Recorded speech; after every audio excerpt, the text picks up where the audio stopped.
What's up, guys? This is Bwatsky from the Cardfight Bros. Got another deck profile for you guys today. Today I'll be profiling my Aqua Force Lambros deck. It's pretty competitive now. I really liked it when it first came out, and I started losing my touch with it, so I stopped using it. But I still have it because they're getting their own clan booster. Not for a while, but they're going to get one, so I'm going to hold out on them for a little bit.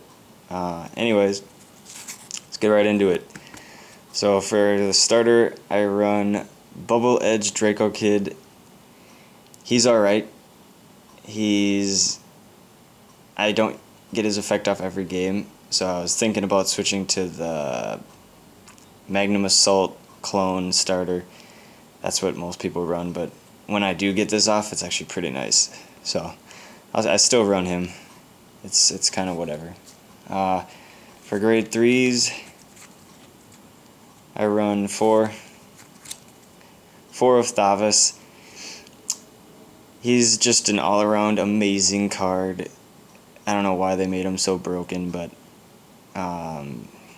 when your G unit strides, you can just, if it's the 4th battle or more, you can just choose one of your opponent's rear guards, and then they have to retire it. And then his GB2 is really good too. It turns itself into a Glory Maelstrom clone, so pretty good card. And then the other one I run is 4 of this guy, Max. I mean, he's an all-around pretty good backup grade 3. I usually don't have to ride him. I usually either draw into Thavas, or I can get him off of the grade 1 Nikki. But yeah, this guy's good because he can attack, and then he can Counter Blast 1 if it's the 3rd battle or more, and then choose one of your other rear guards, and it gets +2, and then you can exchange a position of one of your other ones. So if you don't end up getting your 4th battle, you can use him in order to get another one, and then yeah. So he just he lets you set up your Lambros plays pretty well. For grade 2s, I run 4 of Tidal Assault, probably the most essential card in the deck.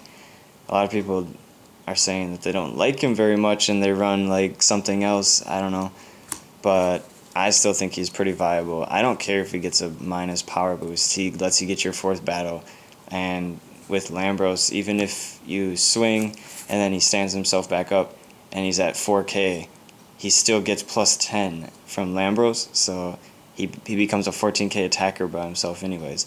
So then when you have a booster, then it's really good. So I still like him a lot. For the other grade 2, I run 4 of Magnum Assault. This card's also very essential. I actually got the one that doesn't have the Counterblast on it. So basically, this one is free cost. No, just kidding. You still have to pay a Counterblast, but it's just a misprint. But yeah, this card's ridiculously good. On your first turn stride, you just go like that, boom, swing with a boost, then you stand back up, 11, then you just attack with whatever you have next. So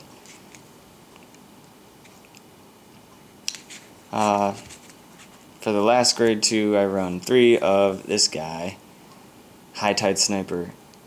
Just a very, very good card, because it's when it attacks, and it's not once per turn, so if it's a 3rd battle, you can Soul Blast 1, it gets +10, so you can do that multiple times if you have enough soul, which makes him super good on your Lambros play.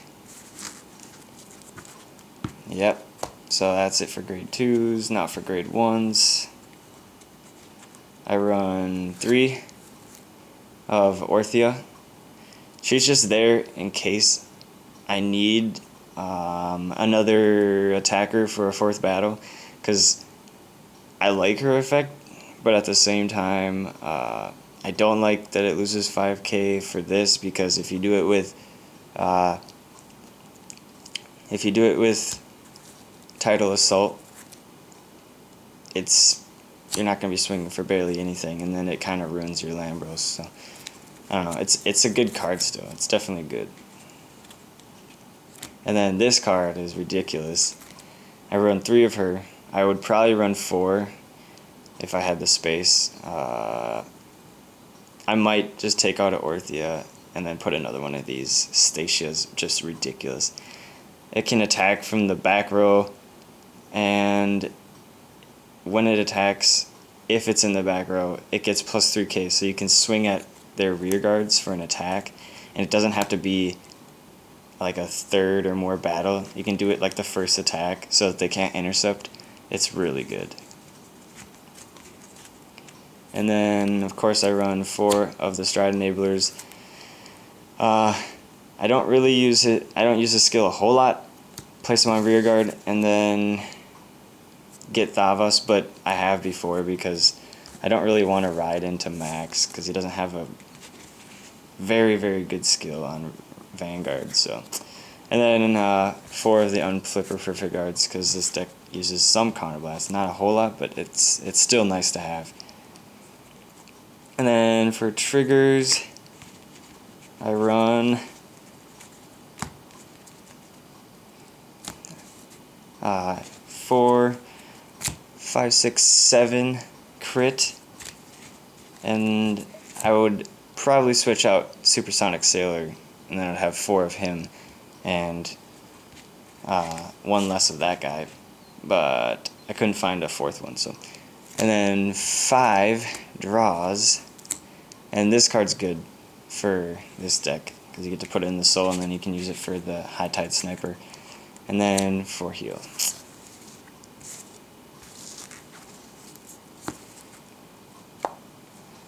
For the G zone, I run 1 Blizza for if you ever need it after the Lambros. If you do Lambros twice, your opponent should be dead. But if he or she is not dead, then you use this, since you have a ton of them unflipped by then, and then you just swing for huge numbers, and hopefully you don't have Perfect Guard. 3 of these. This is like your first stride that you want to do. You want to do this probably a couple times before Lambros, because going into Lambros you want to try to win.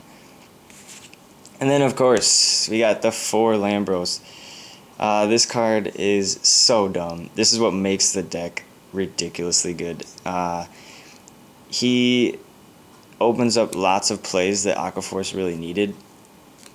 I mean, they already had restanding power and whatnot, but to give 2 units plus 10 when they stand back up, it's really good. This card is amazing. So definitely run 4 of him. He's a little bit expensive, but that's alright. I like expensive decks, so. Alright, and that wraps up this deck profile. I'll see you guys next time, and don't forget to leave a comment and like and subscribe. Thanks.